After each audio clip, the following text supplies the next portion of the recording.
What's up? My name is Jacob, and today I'm going to teach you how to jump one of these things. If you don't know what this is a spine. It's basically two quarter pipes that meet in the middle. Some of them are double coping like this, called a shotgun spine or a double coping spine. And that's where there's two pieces of coping on top of it. Some of them have a flat deck on top that's like this short or whatever. Those are called street spines. If they widen out, they're called spoxes, or however you want to call it. This is a coping to coping spine, which is the hardest to jump. So that's why I'm going to teach you this, because once you learn this, you'll be able to jump any spine regardless of size. They're not like a box jump. They might have the same radius as a box jump. Like this ramp has the same radius as the box jump, but you're not going as far. So if you're gonna go as fast as you go for the box jump to jump this spine, which you don't have to, if you're gonna go that fast, you have to make your momentum go upward instead of forward like the box jump, because the box jump is designed to put you up and out. Spine, you really just want to come straight up and straight back down. So I'll teach you the ways to do that, but just keep that in mind. It's gonna ride exactly, it's not gonna ride exactly like the box jump. It's gonna be a little different. You're gonna have to pull up instead of push through. First few things that you're gonna wanna learn is you gotta make sure you can at least go fly out on a box jump, that you can come up and land a few feet away from the lip on the fly out. You don't necessarily have to know how to jump the whole thing, but it does help, because then you kind of already have an understanding of like dipping the front end to land in the landings. This is a horrible example because you don't really have to dip the front end. But yeah, so keep that in mind too. With the spine, you have to dip the front end or you're gonna have a bad day. This is step number one to jump in the spine. Find yourself a skate park that has a nice spine, nice easy spine. If it's a skateboard specific skate park and not like one of these prefabs, like a concrete one, typically those are a little steeper because they're designed for skateboards and all those transitions are a bit steeper. I think a 3 or 4 foot is perfect to learn on. This is a 4 foot. So step one is to jump this and make sure you can land far enough away to where you wouldn't be casing the spine. So this spine would end here, so make sure you can land at least past that and have the confidence to actually jump the ramp. What I teach people as far as going over the spine for the very first time, because it can be a little scary, especially if you've never jumped something like a spine. A 3 foot spine is really easy because you can almost just ride over it. Whereas this, if you rode over it, you would case your sprocket and all that, and you could get tossed over the front end. So to avoid that, you just have to learn how to go over it for the first time. Usually what I recommend is doing a little foot plant over it. It seems a little scary, but if you can do it on the lip of this, or find a quarter that's the same height and foot plant on the coping, it's basically the same thing. So I'll show you. So if you can do that, you can go over a spine. You can make it over a spine. I'm not saying you can jump over the spine, but you can make it over the spine. So all you need to do is practice that a bunch. Make sure that your foot hits the coping every time you come up. You don't want to be planting out here on the face of it. But if you can get your foot to land on the coping here or the edge every single time, then you'll have no problem doing it on the spine. So I'll show you what that looks like on the spine.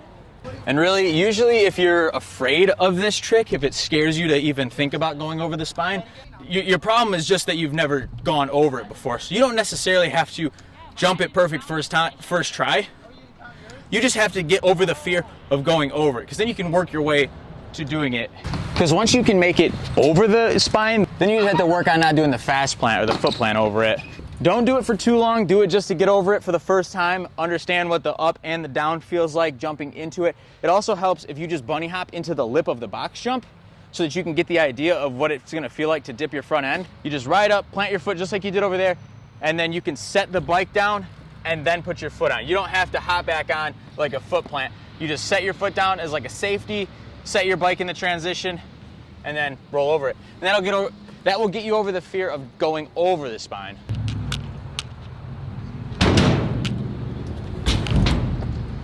When I do it and when I teach people to do it, usually I tell them to take their foot off a little bit before they get to the spine, and then foot plant, and then put their foot on a little bit after they ride down. I think it's easy. It's a bad habit if you continue to do it, but if it just to help you get over the fear of going over the spine, then what you're gonna wanna do is kind of hop the spine like you would the box jump. Like I said, it also helps if you jump into the transition of the box jump first to understand what that dip feels like. So to jump it now, you can jump it a little bit faster just so you don't case, because that's like worst case scenario. Jump it, level out, land a little bit dip. You don't necessarily have to land in transition. Most people that jump spines for the first time jump them to flat, and that's totally fine. It's a safety thing. You don't have to worry about casing. I would rather jump to flat than case any day. So right now, I'm not worried about catching perfect transition. I'm not worried about landing front tire in first. I'm just worrying about getting over the ramp without casing it or looping out. Lean forward just a little bit. You just don't want to be back heavy. You can be pretty level and still get away with it on a spine like this. You just don't want to be leaning back, because all that's going to do is throw you off the back end. So now once you have that down and you actually want to jump it with more speed and get a little higher on it, you have to kind of figure out how to pull up instead of push through. So as you come up to the top, it's just like airing out, but if you don't air out, you won't understand this concept. You're going to pull the bars to your chest or towards you, and then as you pop off, you're going to want to kind of lean forward, put your, look to where you want to land, and then push the bike down away from you. A lot of times on a small spine like this, I'll jump to the side, because if I did it straight like that, I would still go too far forward. So to use some of that speed, I'm gonna go up one side, carve a little bit, and then land in the other. And that's the best way on a small spine like this, to not go to flat if you're coming at it with a little bit too much speed. But for right now, we're just gonna jump it straight up and straight down. So you're gonna pull the bars to your chest as you come off, lean forward, dip your front end, and push your bike down to catch the transition. Ideally, you want to come off front tire, back tire, and then land front tire, back tire.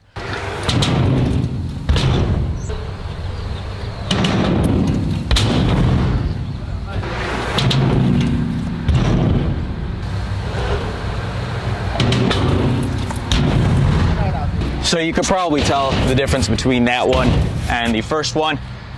I use my speed to go sideways. That way I can keep carrying that momentum to the next ramp. Whereas the first one, I don't have a lot of speed going into it or coming out of it, so it's not great for like flowing a run or continuing a run. Further you pull back, the higher up you're able to go without going to flat. So you just want to take your speed and try to get it as upward as possible. It is a lot easier to learn on a street spine, which is a spine with a deck on the top of it, as opposed to the one that comes to a point or comes to coping. It's a lot easier because you can case that and you're pretty all right, whereas if you case this, your back tire could fall on the other side. So those ones are easier to learn on. So if you have that available, that's the best way. If not, that's my easiest tips on how to do it on this one. So thanks for watching. Hopefully this helped you out. Check out hagerclothing.com and follow me on Instagram. Both of those will be on the screen and in the description below. Thanks for watching, and subscribe if you want more stuff like this or more entertaining videos in the near future. And we'll see you next time.